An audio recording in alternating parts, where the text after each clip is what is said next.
Yo, yo, yo. Welcome to another episode of Voices of Newark with your boy, the future councilman of the Central Ward in Newark, New Jersey, Jamar Youngblood. And I'm here with my lovely campaign manager, Naomi Stevens. Hey everyone.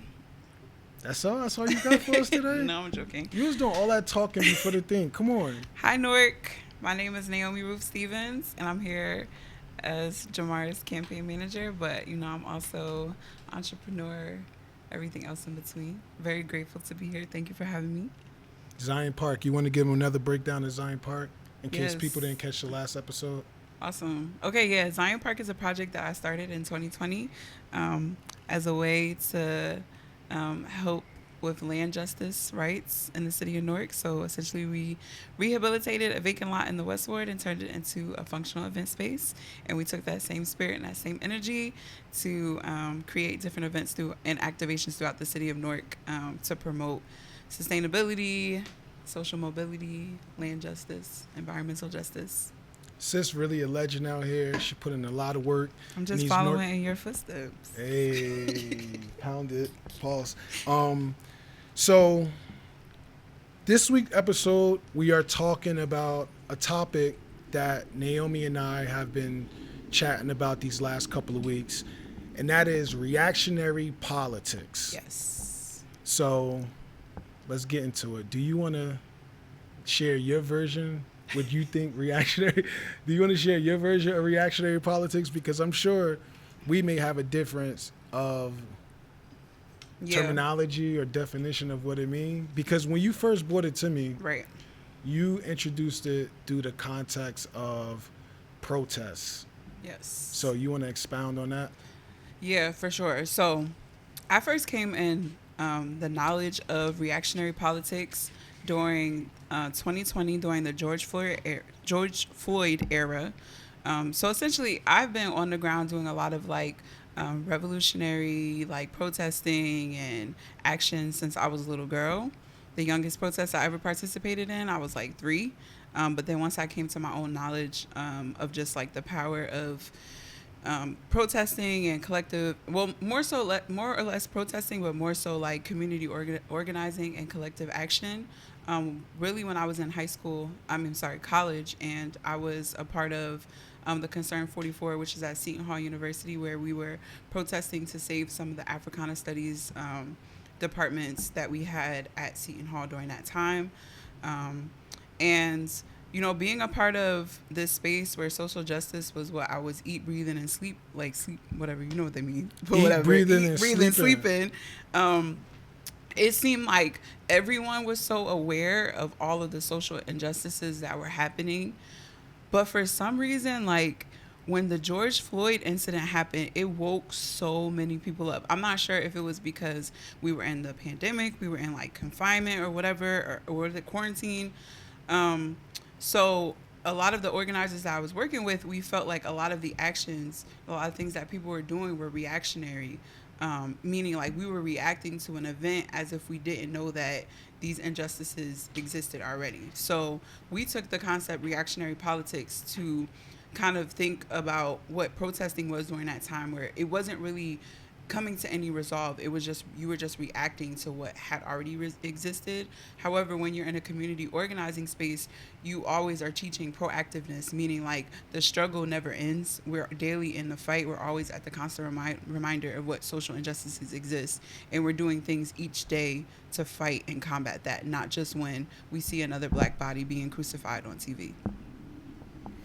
See, this is why this show is going to be really good, because Naomi and I are really good. We're really great friends, not good friends. We're really great friends, but we have this ability to be real honest with each other. Yes. You ready for this?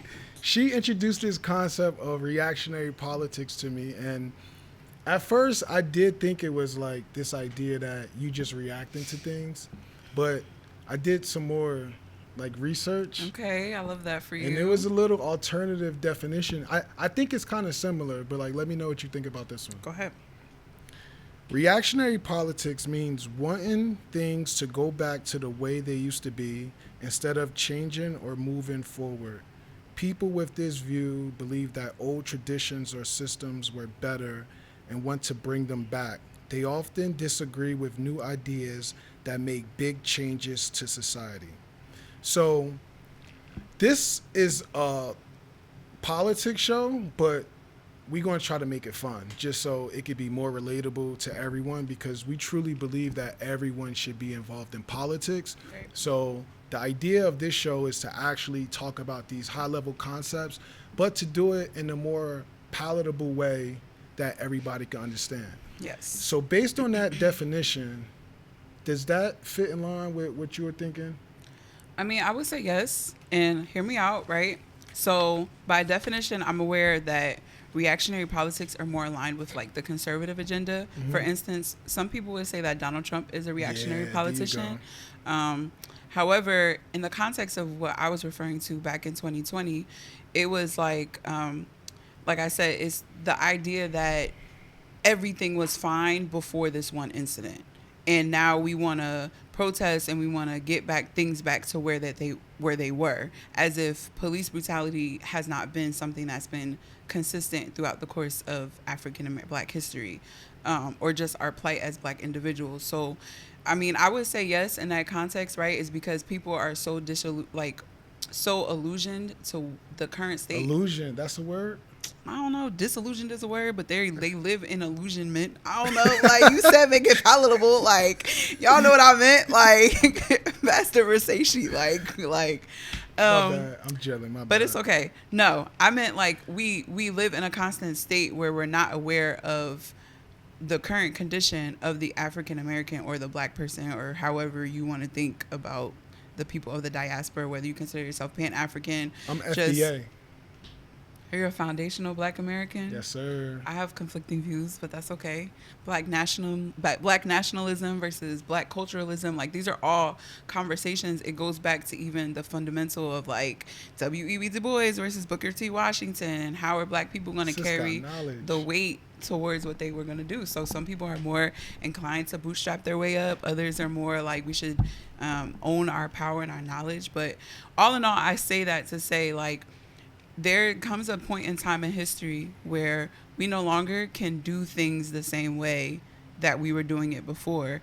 And reactionary politics are always going to call for us to be back in a docile state where we think that everything's okay just because we're not experiencing the murders or the police brutality or the genocide in real time. So there is no going back because things were never okay to begin with.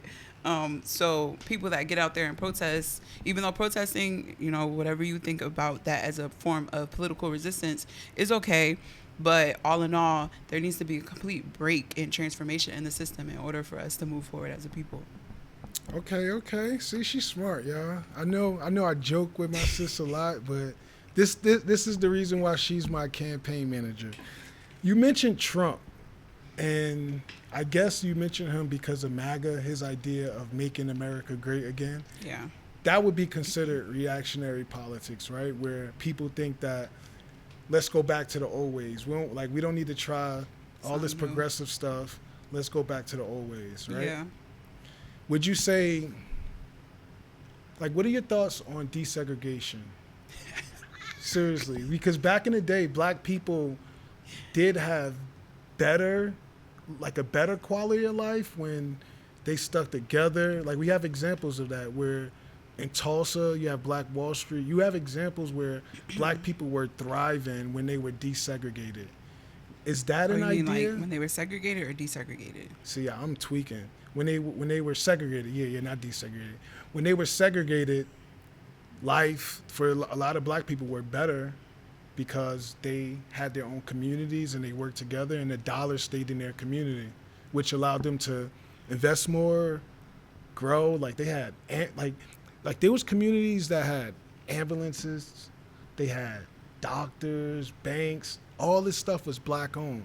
So is that an idea of reactionary politics? If I'm just like, let's go back to segregation, because there are a lot of FBAs out there that's saying, let's just stick to Well, okay, because I feel like wherever the camera is, that's your camera right there. I feel like we're not gonna preach like segregation, obviously, because we are here in the 21st century. We still in the 21st, right? We're still in the 21st century, and like We there's both slow, but certain things that need to be qualified when we make statements like this. But as I mentioned earlier, W.E.B. Du Bois, he did write an article called "The Paradox of Segregation," and this was during the time where we were talking about integrating our school systems. And in that article, he did make a very good point as to why black communities should have stayed segregated during that time, and how it could have been an agenda by the U.S. government to keep black communities repressed. Because all in all, when we think about slavery as a whole, we have to think of it as a class system. Like, I know we sometimes have in our mindset like what slaves were and like how they existed, but they had their own way of circulating economy, trading, and everything. Like, it literally was just the lowest class that you could be in the United States of America. So in the process of us becoming freedmen and then re-assimilating into society, because we were taken away from so many opportunities. Black people, like they always do all throughout history, they had to create opportunities for themselves. And if you think of that in the context of classism, in the context of social mobility, then you can think several years or several decades after slavery that African Americans were doing what they could to at least climb the social ladder, or climb, like change classes and stuff like that. So we talk about Tulsa and the Black Wall Street, that Tulsa, sorry, and the Black Wall Street that existed, in spaces and places where segregation, meaning like black people focusing on their own communities first and their collective power without having to worry about the powers that be. However, segregation during that time was not effective because the government, the white people that were in power, they were doing everything that they could to make sure that we were always at a disadvantage. And that's why I always preach classism over racism sometimes, because it's less about like the color of your skin and more about the class that you're in, and how they use the color of your skin and your class to keep us doubly repressed. this is why she my campaign manager, because I want to go, and I'm coming out here like we going to target the FBAs only, because listen, Newark has 50% of the population is black. And my strategy was, if we just focus on that voting block, then we'll be good. But we are the world, Miss. We are the world right here. She preached that unity, and I think I do agree with you. But a question I have for you is, what is an alternative to reactionary politics? And you kind of hit on this earlier when you said before thinking. Yeah. I think every person that understands the suffering of man should be organized with a community like that you can call your own. There's power in community. That's why you have religious institutions that do so well, is because people are always looking for a sense of belonging. So when I was really in the grassroots space and really doing a lot of like activism work, meaning advocating for different causes, whether that be against police brutality or police brutality or incorrect governments, or just because, just different causes, feeding the homeless and all that good grassroots activity. I was always encouraging everybody, whether you join Zion Park or not, but to come in contact with a community organization. Because one disadvantage of the black community, we are so brilliant in so many different ways. We just do not know how to organize ourselves. We don't know how to exist within a space where we're all thinking the same way. And not to say like, to take away your differences and to make you, like assimilate or like be one mold, but like we don't know what it's like to organize our community so that we keep money and dollars into our community. We don't know what it is to like actually work together and collaborate together. And that's a lot of the things that were taught through an agenda to make sure that we stayed repressed as long as we could. So whether you are a free thinker or not, I feel like people need to be joined in unity. So I feel like one of the alternative solutions to reactionary politics is to join a community organization that's doing the work on a daily basis. Like, it's all about incremental changes that lead up to a strong collective movement, and political education is also one thing, because you can still remain proactive because you're already making yourself aware to the sufferings of man. Like reading good books and educating yourself on the plight of like Africana studies was the biggest thing that opened up my mind to like the reality of just where Black people are in the scope of the world, like globalization, just the way that we were even like genetically different than like our counterparts, white people, like but yeah, it's always to remain proactive. Like change cannot happen overnight, but if you continue to do the work every day and you're holding yourself accountable to a group of people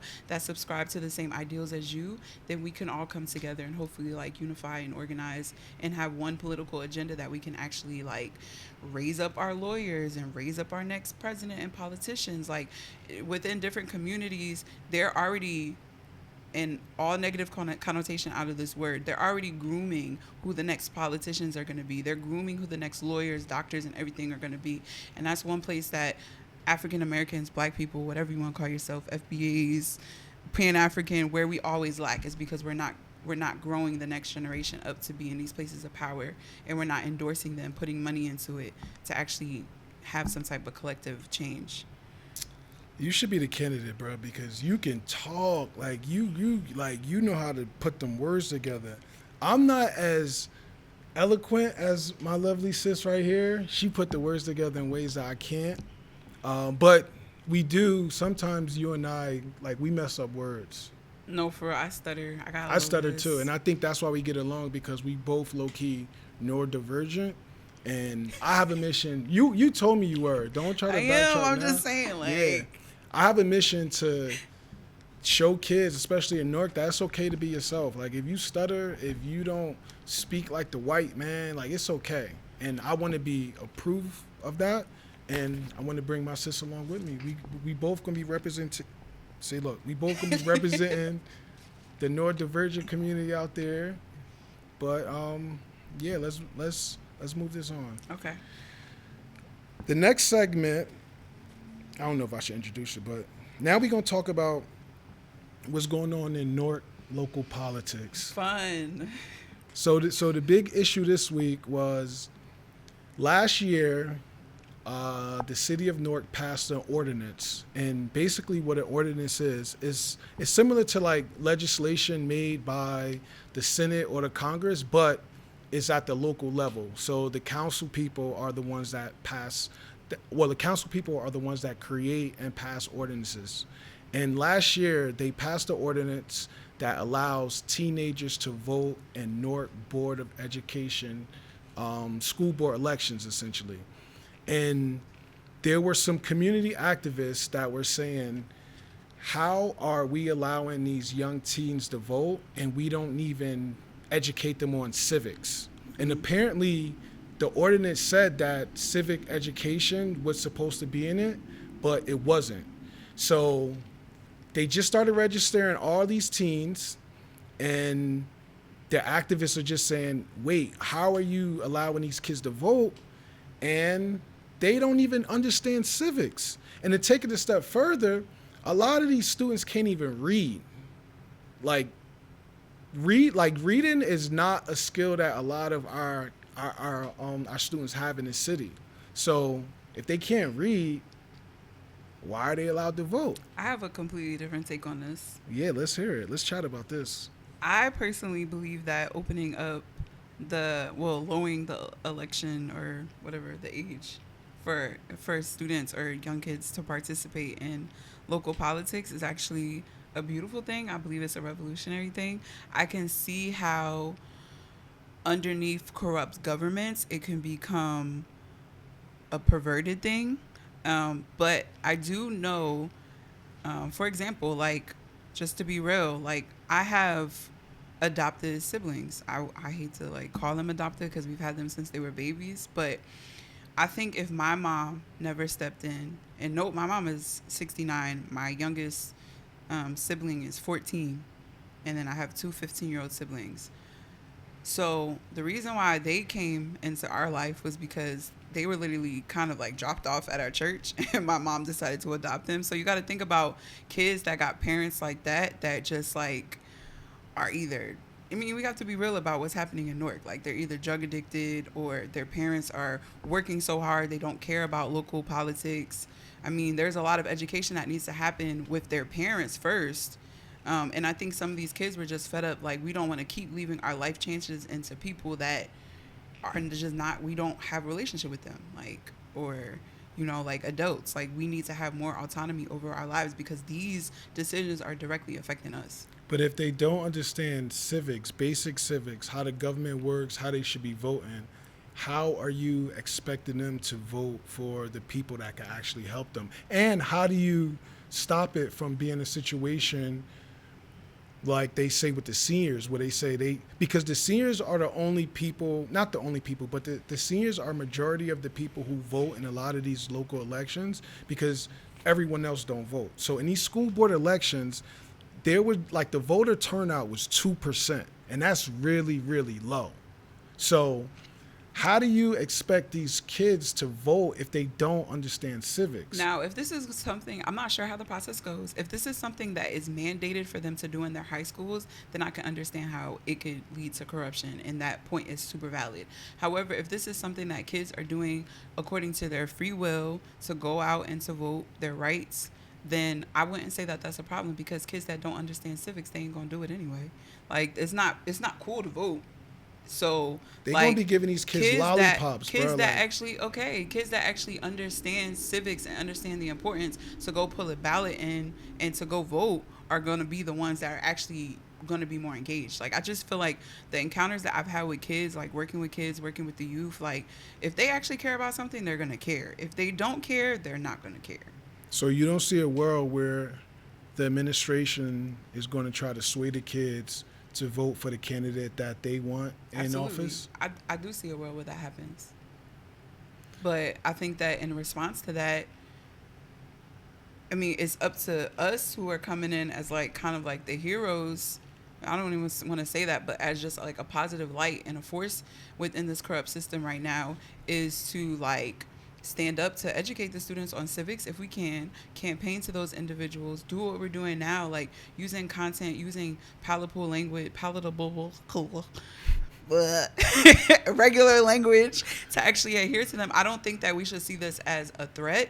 If you like on some real, like I have a real concern for the city, I don't think you should see it as a threat. I think you should see it as an opportunity to actually reach a group of students that could otherwise be swayed, could otherwise be like perverted even, or just turned into a different way, where we know that there's a lot of corruption happening. So it's just up for us to save the youth like we've been doing anyway. That's just been our thing the whole time. And again, this is why she's my campaign manager, because I was on the opposite end of this before she introduced me to, or she basically reframed my brain and said that don't look at it like that the kids are going to get swayed or some corruption is going to happen. Look at it as if it's an opportunity for you to step up and for you to be the voice of the youth. So that was good because, and again, man, I'm going to be so real. Without Naomi, I don't think I would be the candidate that I am today because she's helping me just challenge a lot of my thoughts. And that's good. So I feel lucky that I got my sis out here helping me with this campaign. So I heard that. Run that back. It's like, no. That hurt. That hurt. I can't believe I said that on camera, guys. Run that back. Like, Clip that one. So another segment we're going to do every episode is Jamar's ideas. And I'm just going to come in here and I'm going to share an idea that I have for the city of Newark, and I'm going to get some feedback from the guests.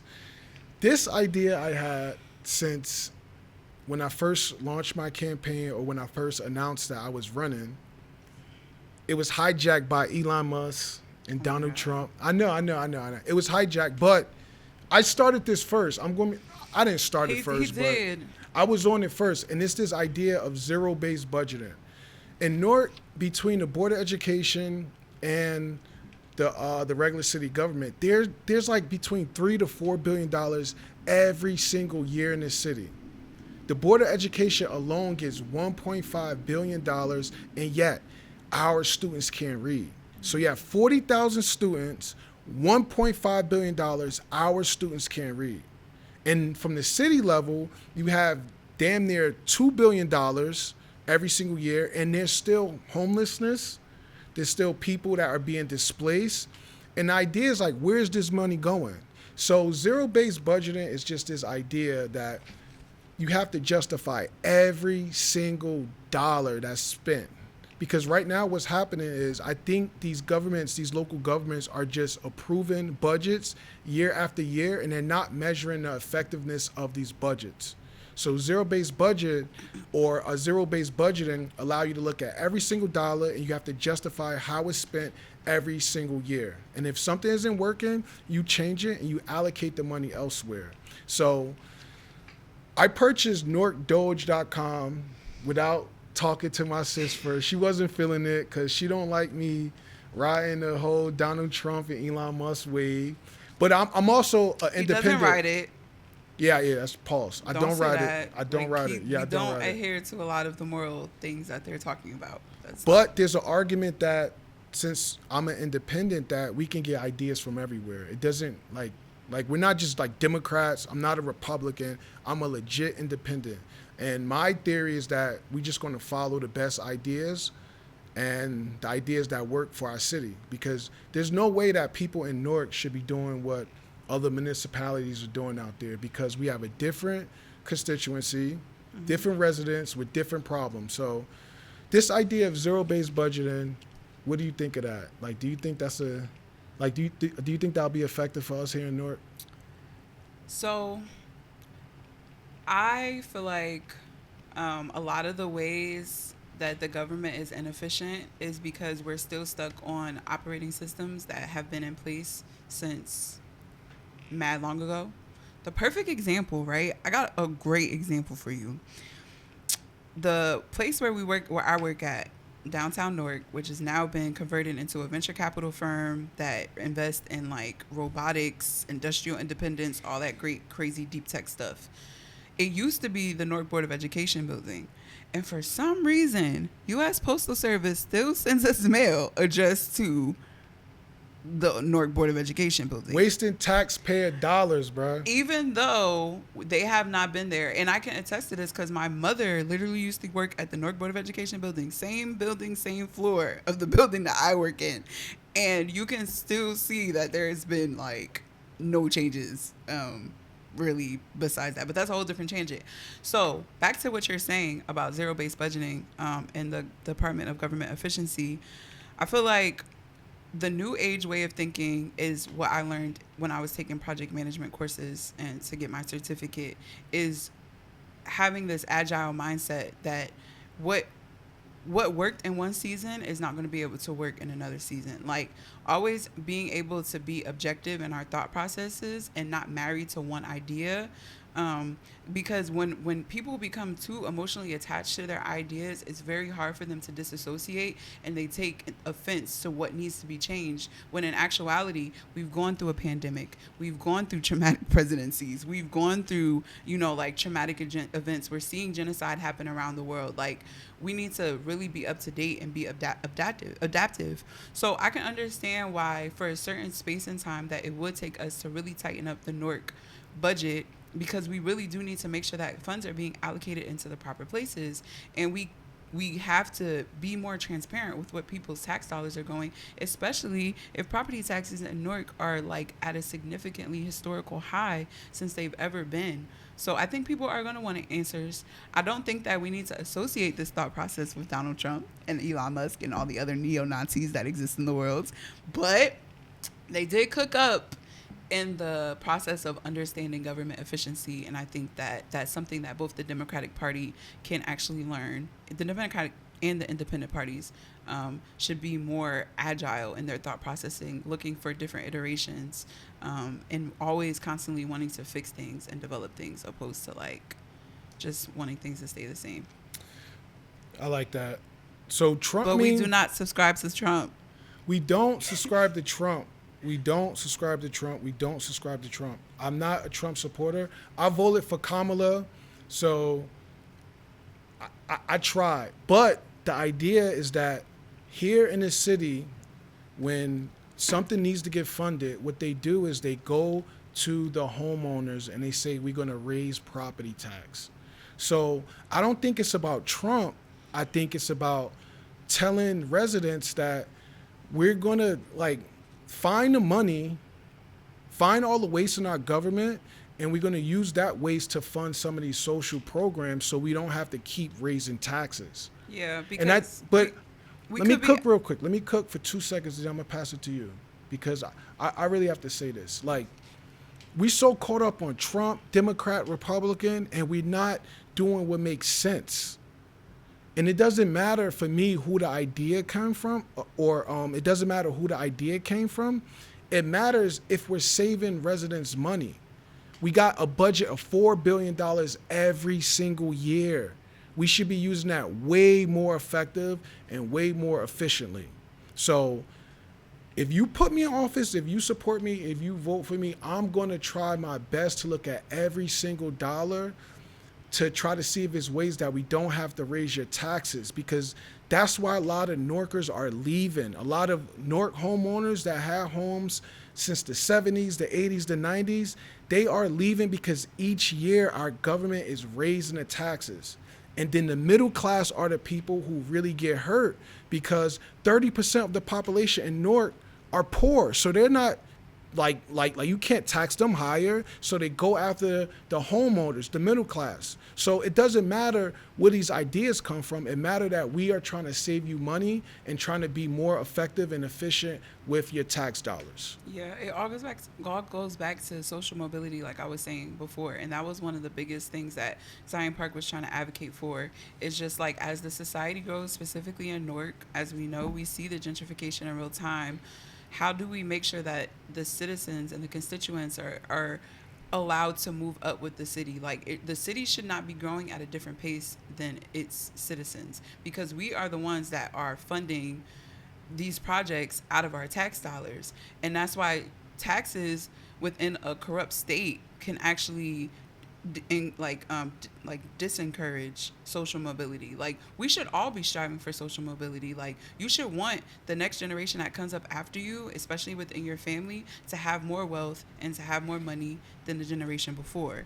But if we're constantly in a system where they're not encouraging that because we're misallocating taxpayers' dollars, or we're not doing budgeting properly, like, that dream and desire for generational wealth that's going to happen in your family is not going to exist. For example, if grandma got to sell her house because her property taxes are too high, that property that would have been inherited by you is now no longer yours and is sold back, and now grandma is living with y'all and y'all in an apartment, whereas that could have been in a different space and time. It could have been a legacy that was left.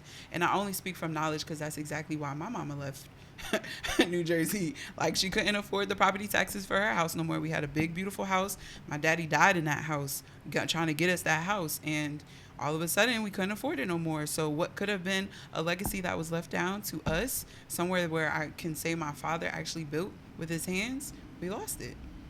Now imagine if we had more government efficiency and we understood where our tax dollars were going.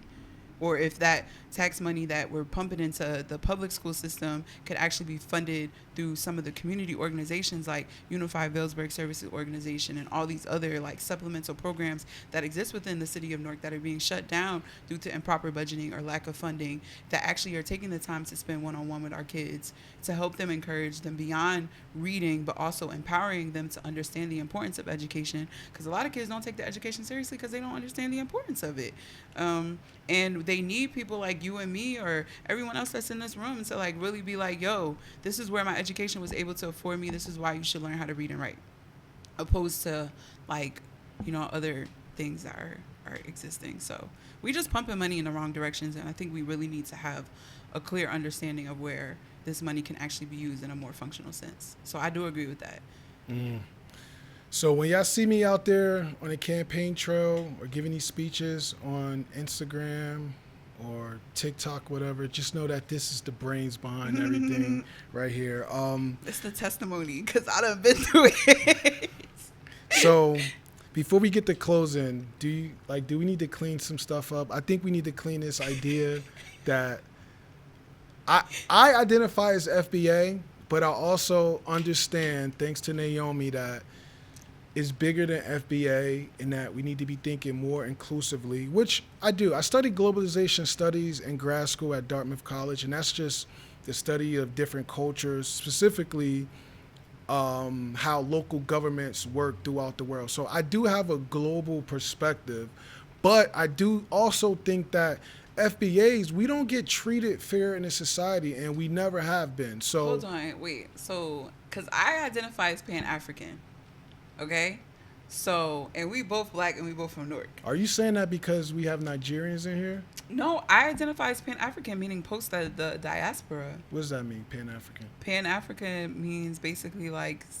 Oh, I dang. think I know what it means, but I want It's to hear like you after, say it. like Pan meaning after, Africa meaning like what happened after the diaspora, where we were taken through the slave trade and everything and like that. So I believe like that black people, although I know I have indigenous blood, I feel like the slave trade is like, I'm from Africa. I'm not from the United States. Who built America? Pan Africans or FBAs?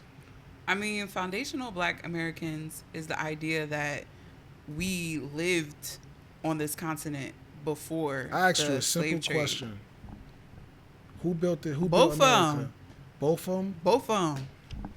Because, like, it just depends on your conceptualization. We can't go back that far. I mean, I personally don't want to believe that, like, okay, I understand it took a lot for them to navigate from the south to the north. You had to have some know-how of the land. So I can understand why people think that they're foundationally black Americans. When did America first start letting black immigrants into this country?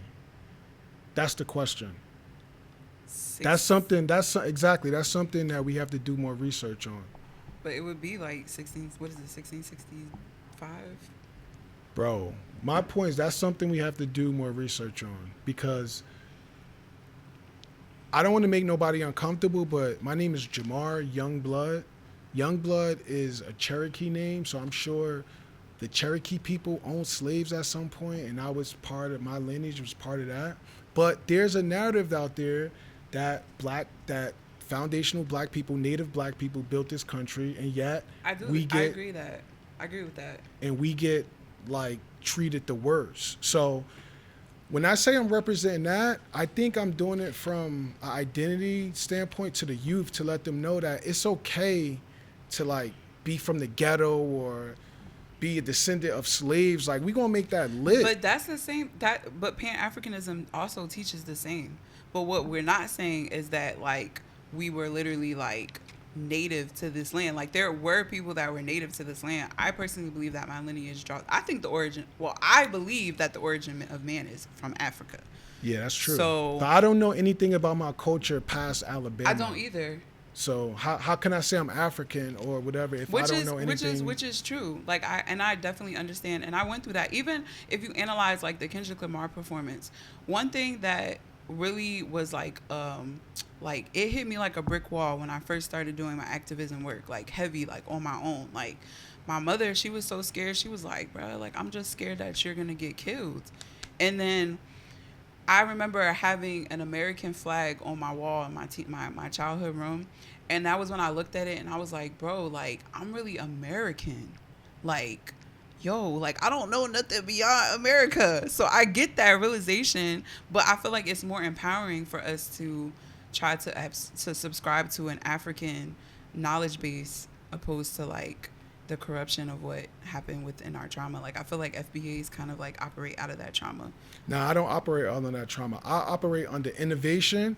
I operate under resilience. Like, again, I say FBAs because when I think about my heritage, I can't go back into Africa, but I could go and think about all of the people who just were resilient, and they were strong, and they gave their lives, and they fought so I could have the opportunities that I have today. So that's what I identify with, and when I wake up every single day, I'm proud of that. So I love that for you. These are the conversations that Naomi and I have all the time, so I'm happy that we are able to have these conversations on camera. So let's get into some closing. Let's get into the closing segment. You have anything to say before I start promoting everything we have going on? Actually, let's talk about this. OurNewark.com, that is something Naomi and I created together. It's a social network for Newarkers only. Yes. By the time this comes out, is going to be available. You can go to the website and sign up. And the idea is for us to share all of any ideas, any problems we have in Newark. Yes. We have a platform to share it with each other. And I think that's going to be really helpful for our city. Yeah, for sure. So when this episode comes out, our Newark will be launched. Yep. And go sign up. Honestly, let's like even the whole political civic engagement, because that can be a little, I know, but at the same time though, your Instagram algorithm, your everything, you want it to be a little bit more concentrated to your local so you can feel the actual impact. So it's definitely going to be a great space to stimulate the creative economy as well as our local economy and kind of tie everything back together. Our goal is to have a unified Newark, whether you blood, you crip, you black, you white, anywhere from this ward to that ward, we really want to bring us all together, because in order for Newark to really progress, it's in the hands of the people. It's no longer in the hands of our politicians, and we have to come on one accord so that we can build generational wealth, like what I was saying before. I know y'all want some money on, so go out, sign up to Our Newark, have some fun, y'all. Word. Also, follow us, Our Newark, OURNEWARK on IG. Our Newark, and the show. You're gonna find it on ROD Studios Network on YouTube. I'm gonna say it again. The show, you can find it on ROD Studios Network. And until next time, follow me on Instagram at I am Naomi Ruth. That's NaomiRuth. Until next. Can I finish? That was good. You did a good job. Shout out to my sis, my campaign manager. She crushed it today. And again, until next time, peace. Yeah. Peace.